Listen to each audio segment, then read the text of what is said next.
అందరికీ praise the lord. ప్రభువైన యేసుక్రీస్తు నామములో మీ అందరికీ శుభములు తెలియజేస్తా ఉన్నాం. ప్రియమైన వారలారా, అందరూ బాగున్నారా? నిన్న మీరు పంపించిన ప్రార్థన అవస్థలు పంపించలేకపోయాం. మొన్న తప్పకుండా ప్రార్థన చేస్తాం. అందరి క్షేమం కొరకై ప్రార్థన చేస్తాం. చివరిలో మర్చిపోవద్దు. రండి. ఈ సమయంలో గ్రంథం 54వ అధ్యాయము 17వ వచనం చదువుతున్నాను. న్యాయ విమర్శలో నీకు దోషారోపణ చేయు ప్రతి వానికి నీవు నేరస్థాపన చేసేదవు. ప్రియమైన వారలారా, దేవుని ప్రజలపైన ఎవరు న్యాయ విమర్శలో అనగా ఈ భూమి మీద కావచ్చు ఇబ్బంది పెడుతూ ఉంటారో వారి విషయంలో వారు ఏ నేరములు అయితే మీద వేస్తారో ఆ విషయంలో వారిని నిర్దోషులుగా దేవుడు చేస్తాడు అని దేవుడు మాట్లాడుతున్నాడు. అంటే దేవుని ప్రజలకు విరోధముగా నియమింపబడిన ఆయుధం ఏది కూడా వర్ధిల్లదు. న్యాయ విమర్శలో దేవుడు వారికి దేవుడు సహాయకరంగా ఉంటాడన్న విషయం మనకు బాగా అర్థమవుతుందా? అలా ఎంతోమంది భక్తుల్ని ఎన్నో రాజ్యాలు ఇబ్బంది పెట్టినట్టు మనం చూస్తాం. అందుకే నా ప్రియ స్నేహితులారా, మనం గమనించాలి. రోమిలకు రాసిన పత్రిక 8వ అధ్యాయము 33వ వచనం నేను చదువుతున్నాను. ఇక ఈ భూమి మీద ఆయన ప్రజలకు ఆయనే అండగా ఉంటాడు. అర్థమైందండి? దేవుడే అండగా ఉండి అన్ని విషయాల్లో 8వ అధ్యాయం 33 దేవుని చేత ఏర్పరచబడిన వారి మీద నేరం మోపువాడేవాడు, నీతిమంతులుగా తీర్చువాడు దేవుడే, శిక్ష విధించువాడేవాడు చనిపోయిన క్రీస్తు యేసే. అంతేకాదు మృతుల్లోని లేపిన వాడును దేవుని కుడిపార్శ్వం ఉన్నవాడును మన కొరకు విజ్ఞాపన చేయవాడును ఆయనే. కాబట్టి దేవుని చేత ఏర్పరచబడిన వారి మీద నేరం మోపువాడు సాతాను సంబంధులు నేరం మోపుతూ ఉంటారు. అర్థమైందా? అవన్నీ కూడా అవి తగినంత నేరాలు ఏమి కాదు. ఇప్పుడు యేసుక్రీస్తు వారి మీద ఎన్నో నేరాలు, మార్కు సువార్త 15వ అధ్యాయం 4వ ఎన్నెన్నో నేరాలు మోపారట. అర్థమైందా? ఎన్నెన్నో నేరాలు.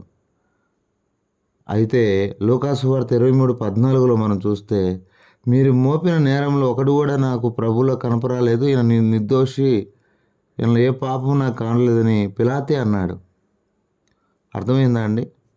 అవును, నిజం చెప్తున్నాను.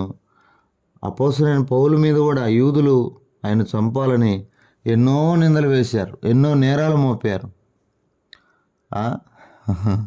యేసుప్రభు మీద కూడా ఈయన దేవుడు అని చెప్పుకుంటున్నాడు, లేదంటే ఈయన విశ్రాంతి దినాన అద్భుతాలు చేస్తున్నాడు, స్వస్థతలు ఏ పని చేయకూడదు కదా, ఎన్నెన్నో నేరాలు మోపారు.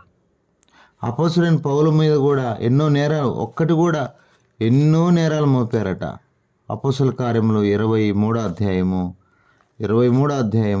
28వ వచనాన్ని ఒకసారి చదువుతాను చూడండి. 23:28.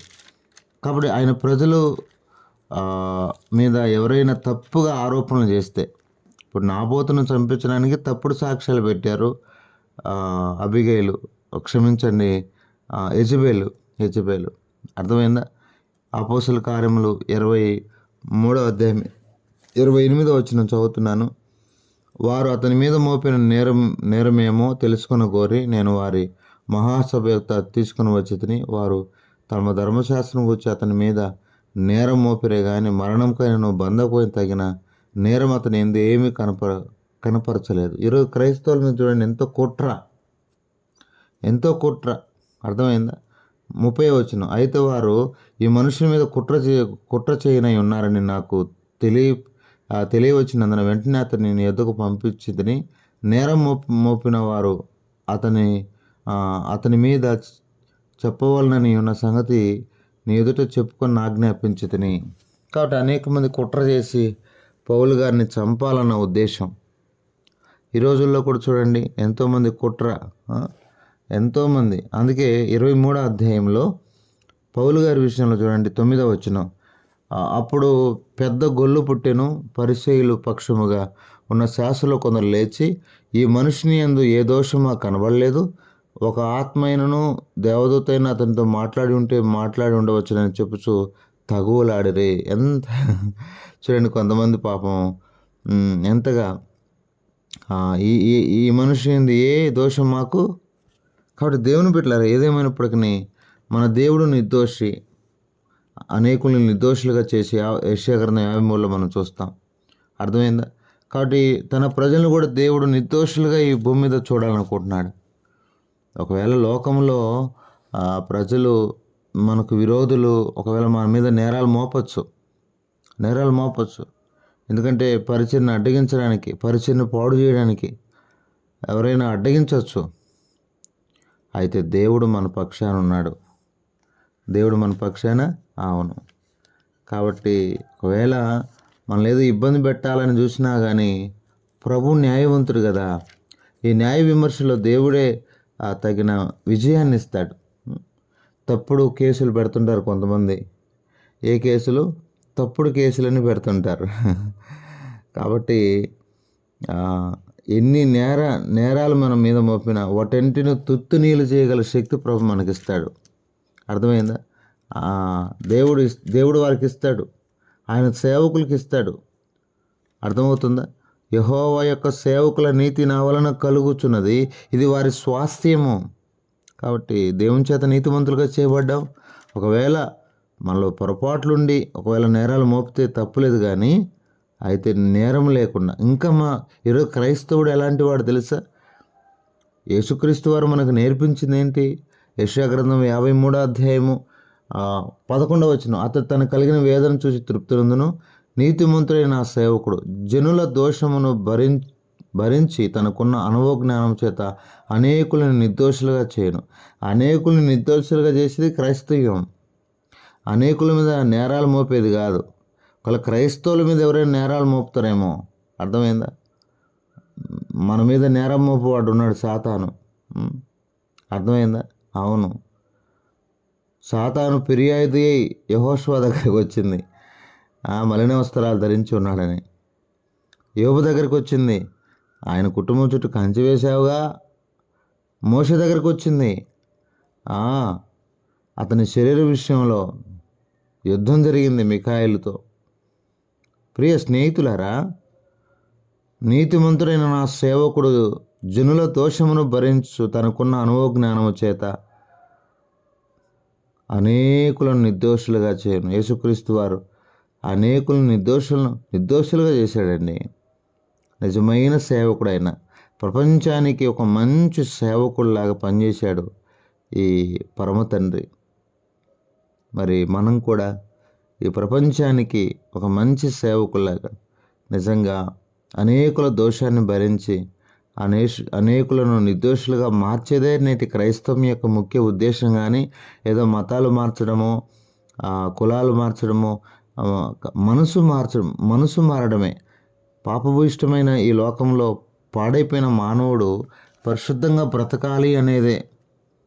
కాబట్టి ఎవరైనా మనకు విరోధంగా నేరం మోపితే ఆ యొక్క దోషారోపణ నేరాలన్నీ కూడా దేవుడు వాటిని మన పక్షాన నిలబడి తుత్తునీలుగా చేస్తాడు అన్నది మాత్రం నిజం. కాబట్టి ఆ విధంగా ప్రభు మన పక్షాన నిలబడి ప్రభువే మనకు జయమిచ్చినట్లుగా మనం ప్రార్థన చేసుకుందాం. పరిశుద్ధమైన తండ్రి, మీరు ఇచ్చిన ఈ మంచి తలంపులు బట్టి స్తోత్రాలు. ఈ మాటల ద్వారా అనేకులు దీవించండి. నిజమే, న్యాయ విమర్శలో నీకు దోషారోపణ చేయ ప్రతి వానికి నువ్వు నేరస్థాపన చేసేదావు. అవును ప్రభువా, ఈ భూమి మీద నాయన క్రైస్తవం అంటే గిట్టని వారు, యేసు అంటే గిట్టని వారు ఎన్నో విధాలుగా నేరస్థాపన చేస్తూనే ఉంటారు, విరోధంగా రూపింపబడుతూనే ఉంటారు. అయితే వారు వర్ధిల్లరు. ఏదేమైనప్పటికీ మీరు కనికరించండి. మాతో మీరు ఉంటున్నకై స్తోత్రాలు. మీరు మా మీద కృప చూపుతున్నందుకు స్తోత్రాలు. మీ మీదనే ఎన్నో నేరాలు మోపారు. అపాత్రులు మేమెంతటి వారం. పౌల మీదనే ఎన్నో నేరాలు మోపారు. మేమెంతటి వారం ప్రభువా. నాయన నీ కృపలో మమ్మల్ని ముందు తీసుకెళ్ళమని ప్రార్థన చేస్తూ, మీరు చూపిన సహాయాన్ని బట్టి శుతిస్తూ, మా ప్రియులు కొంతమంది ప్రార్థన అవసరాలు కోరారు. నా శ్రీనివాసులను కుటుంబం కొరకై తన ఆరోగ్యము, తన భవిష్యత్తు ఉద్యోగ విషయంలోనూ, మరి తన కుమార్తె భవిష్యత్తు విషయంలో సహాయం చేయండి. అంత మాత్రమే కాదు ప్రభువా, ఆయన తమ్ముడు జాన్సన్ వివాహం ఆదర్శతో చక్కగా జరిగించండి. ఆయన కుటుంబానికి కావాల్సిన ఆదరణ దయచేయవలసిన ప్రార్థన చేస్తున్నాం. అంత మాత్రమే కాదు తండ్రి, నా తండ్రి నీటు రాస్తున్న పిల్లలు నా ప్రభా ప్రకాష్, చైతన్య, వారి కొరకు ప్రార్థన చేస్తున్నాను. మీరు కనికరించండి, కృప చూపండి. చెల్లి శారా కుటుంబాన్ని సుఖమైన ప్రసవానికి కూడా చెల్లిని సిద్ధపరచండి. నా ప్రభు కనికరించండి. నా ప్రభు కెవిన్ జాబ్ విషయంలో కూడా సాయం చేయండి తండ్రి. నా ప్రభు అంత మాత్రమే కాదు నా ప్రభా మా ప్రియులందరి కొరకై ప్రార్థన చేస్తున్నాం. నా ప్రభా నా తండ్రి పార్వతమ్మ కొరకు ప్రార్థన చేస్తున్నాం. ఫ్యామిలీల సమాధానం కొరకు, హస్బెండ్ రక్షణ కొరకు, జాబ్ కొరకు ప్రభువా. మరి నా ప్రభా అంత మాత్రమే కాకుండా తండ్రి నా ప్రభా స్టాఫ్ నర్సు 3 monthsగా శాలరీ రావట్లేదు. కనికరించండి, మీరే కృప చూపమని ప్రార్థన చేస్తున్నాం. ఈ విధంగా తండ్రి మీరే సాయం చేయండి. విజయరావణ ఆరోగ్య విషయంలో సాయం చేయండి. నా తండ్రి రాజరావణ కొరకు ప్రార్థన చేస్తూ కనికరించండి. ఈ విధంగా కనికరించండి తండ్రి. రవీంద్రనాథ్ అన్న కుటుంబం కొరకై వారి కుటుంబాన్ని అంతని దీవించండి నా ప్రభా.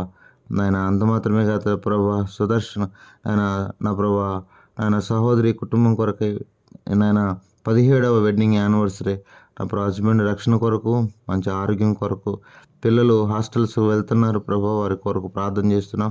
మీరే కనికరించండి, కృప చూపమని ప్రార్థన చేస్తున్నాం. గొప్ప దేవ, మీకు ఎంతో వందనాలు.